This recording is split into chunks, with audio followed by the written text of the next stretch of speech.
दोस्तों एक बार फिर से आपको इंग्लिश बोलो नंबर 1 में स्वागत करता हूं। और सबसे पहले हम आपको धन्यवाद देते हैं कि आप हमारे सारे वीडियो को देखते हैं और देख करके आपको उसका जो लाभ मिल रहा है, हम उससे बहुत अपने आप को गौरवान्वित महसूस कर रहे हैं। मित्रों, आपसे एक निवेदन मेरा होगा। वो निवेदन ये है, अजूल फिजूल की बहुत सारे वीडियोस को आप देखते हैं, एंटरटेन करते हैं, मनोरंजन करते हैं, परंतु एक ऐसे वीडियो जो आपके भविष्य के, आपके बच्चों के भविष्य को बदल दे, दोस्तों इस वीडियो को देखना बहुत जरूरी है। मैं आपको इस बात के लिए वचन दिया है कि आप मेरी 25 वीडियोस को देखिए। 25 वीडियोस को देखने के बाद यदि आप अंग्रेजी नहीं बोलने लगे तो फिर आप मेरे चैनल को अनसब्सक्राइब कर दीजिए। मैं इस बात को कहते हुए अपने आप को कहीं से भी कुछ इस प्रकार की महसूस नहीं कर रहा कि मेरी बातों में कहीं से भी कोई यह संदेह है कि आप हमारे 25 वीडियो देखने के बाद अंग्रेजी ना बोलें। ऐसा संभव नहीं है।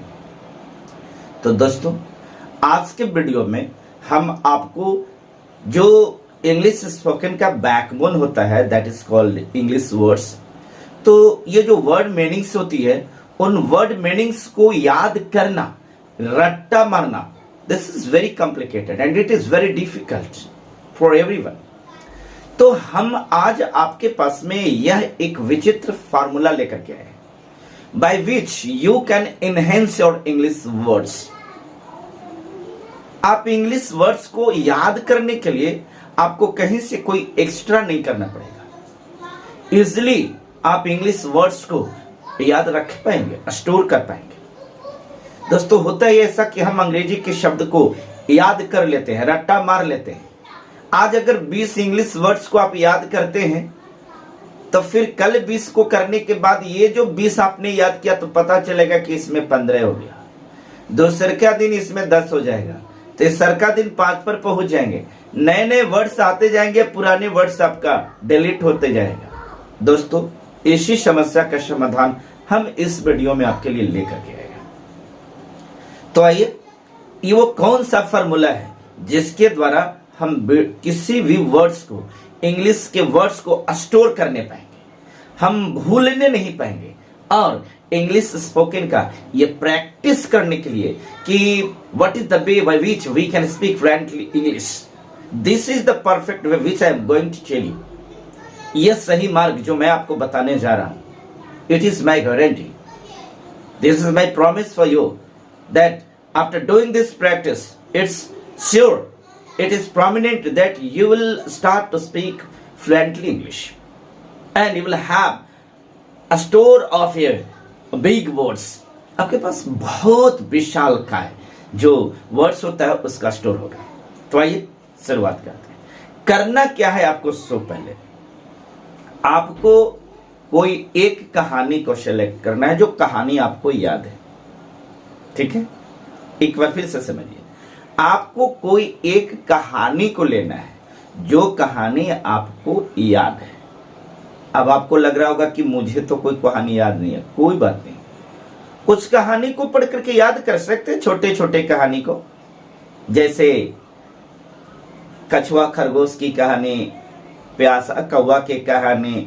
इस प्रकार से छोटे छोटे कहानी आपके हो सकते हैं। आप इसको सीख भी सकते हैं, अगर नहीं है तो। इसको करना क्या है, आप मान लेते हैं कि हम एक एग्जाम्पल के लिए थ्रस्टी क्रो मीन्स प्यासा कौवा की कहानी को हम एग्जाम्पल के तौर पर ले रहे हैं। अब आपको करना क्या है कि इस कहानी को you will have to stand before the mirror and you will have to tell the story to accept that the mirror, in the mirror image you are watching, that is not you, it is anyone. आपको ये मानना है कि जिस कहानी को आप उस मिरर में जो लोग हैं या जो दिख रहा है वो किसी अदर व्यक्ति है और आप उससे बात कर रहे हैं। You are telling the story to him, आप उसको कहानी सुना रहे हैं। यस, तो आपको करना क्या है कि स्टार्ट करना है उसके वर्ड्स से। उसमें आपको वैसे वैसे वर्ड्स, वैसे वैसे शब्द जिसका अंग्रेजी आपको आता है, मीन्स वर्ड मीनिंग्स जो आता है आपको बोलना है। जैसे अब उसका टाइटल है प्यासा कौआ। अब प्यासा के अंग्रेजी क्या होता है? तो थर्स्टी होता है। कौआ के अंग्रेजी क्या होता है? द क्रो होता है। तो आपको बोलना है थर्स्टी क्रो।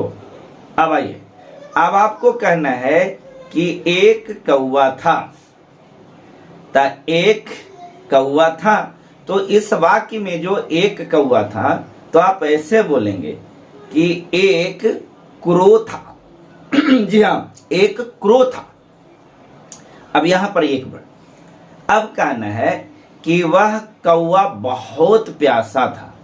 तब बोलेंगे कि वह क्रो वेरी थर्स्टी, अर्थात वह क्रो बहुत थर्स्टी था। अब यहां पर क्रो के बाद आपके पास एक वर्ड आया थर्स्टी, मीन्स प्यासा। तो वह क्रो थर्स्टी था। अब कहना है कि वह पानी के खोज में इधर उधर घूम रहा था। तब वह, अब यहां पर बोलेंगे कि वह वाटर के सर्च में, क्योंकि वाटर पानी और सर्च के मतलब खोजना, तो वह वाटर के सर्च में इधर उधर वॉकिंग कर रहा था, मूविंग कर रहा था। मूव के मतलब हालांकि गोल गोल घूमना होता है, हम वॉकिंग कहेंगे कि वॉक कर रहा था, घूम रहा था, देख रहा था, खोज रहा था। तो हम बोलेंगे कि वह क्रो वाटर सर्च कर रहा था।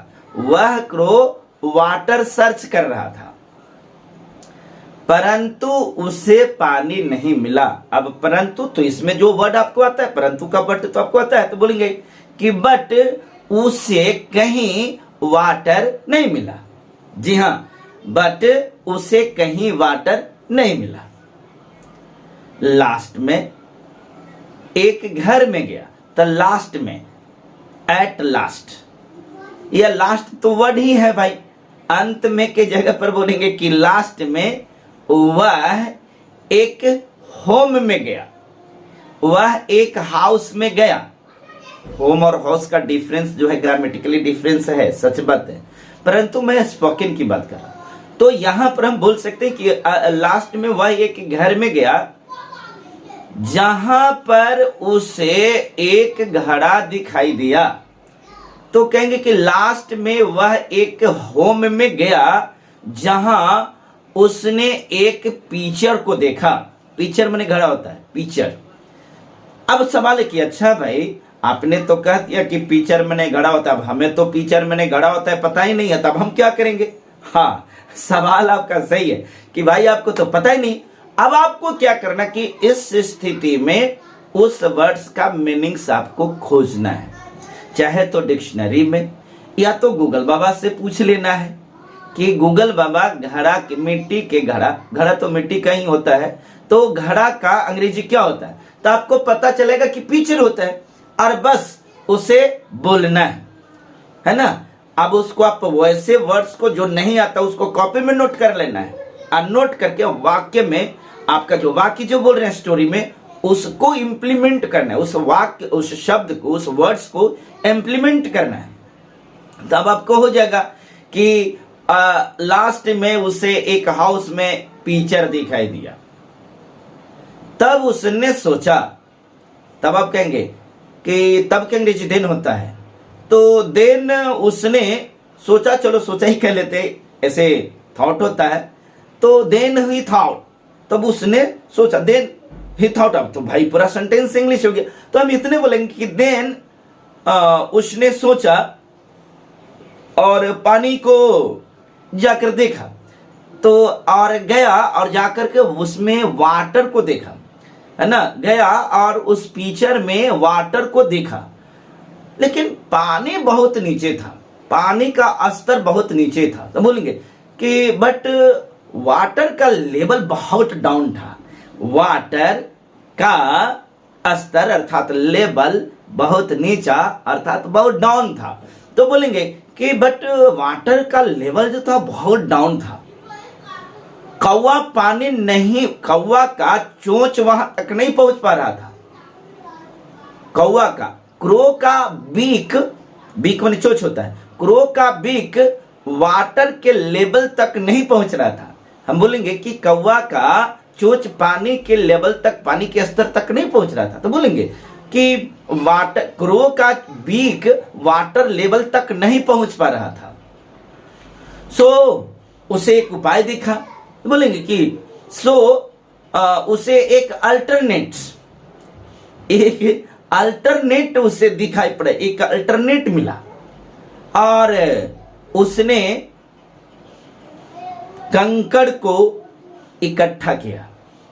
अब कंकड़, पब्बल्स माने कंकड़ होता है, ठीक है, तो उसने, कंक्रीट भी आप कह सकते हैं लेकिन कंक्रीट का अलग चीज होता है, पब्बल्स, तो उसने पब्बल्स को लाया, कंक्रीट को लाया, है ना, और उसने पानी में डालना शुरू कर दिया।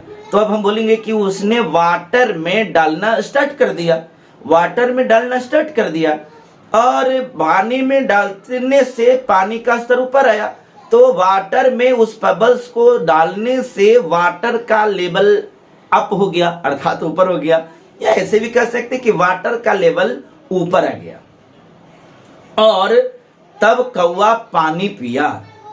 अब बोलेंगे कि देन क्रो वाटर को पी लिया, तब कौवा पानी को पी लिया, तब क्रो वाटर को पिया और इस प्रकार अपनी प्यास को बुझाया और इस प्रकार वो अपने थर्स्टी को ये किया, सेटिस्फाइड हुआ, अपने थर्स्टी को सेटिस्फाइड किया।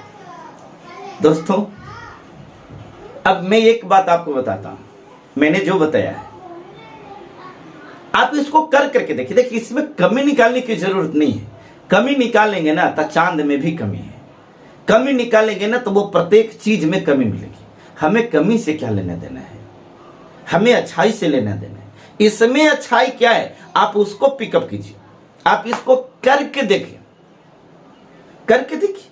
साथ ही साथ दूसरा प्रैक्टिस, जब आप कहीं किसी दोस्तों से बात कर रहे हैं उस दौरान आपको केयर करना है, जो शब्द अंग्रेजी के, जो वर्ड्स इंग्लिश के आपको आते हैं, आपको वो वर्ड्स का इंप्लीमेंट करना है, यूज करना है वहां पर। जिनसे आप बात कर रहे हैं, जिनसे आप टॉकिंग कर रहे हैं, तो उनसे, उनके बीच में जो भी आपका कन्वर्सेशन है, तो उन कन्वर्सेशन के दौरान आपको उन तमाम वर्ड्स को जो आपको याद है उसे यूज करना है।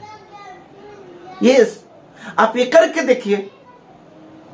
हाँ, आप करके देखिए और तब ये कमेंट हमको कीजिए।